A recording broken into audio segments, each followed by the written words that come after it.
ఇక దూరంగా వస్తుండే కదా తండ్రి దూరం నుంచి చూస్తాట, నా కొడుకు వస్తాడేమో, వెళ్ళాడు కదా అటే వస్తాడేమో అని చూస్తున్నాడు, రోజు వస్తున్నాడేమో. అంటే తండ్రి ప్రేమ ఎవడికి ఉండదా? మన తండ్రి ప్రేమ పులుపు సావలే, వాడు బుర్ర రాలే, వాడు బుద్ధి రాలే. బుద్ధి ఏంటి? నా తండ్రి దగ్గర అనేక మంది కూలి వాళ్లకు అన్నము సమృద్ధిగా ఉన్నది అంట. అంటే నా తండ్రి ఆయన పనులకి సమృద్ధిగా ఇస్తారంట. అబ్బాయి ఎంత మంచోడు నా తండ్రి, పనోళ్ళకే అంత పెడతాడే నా తండ్రి, మంచి తండ్రి.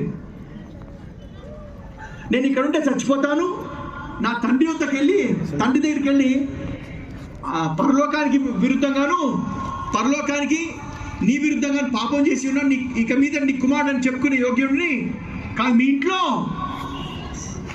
పని ఎందుకు? పని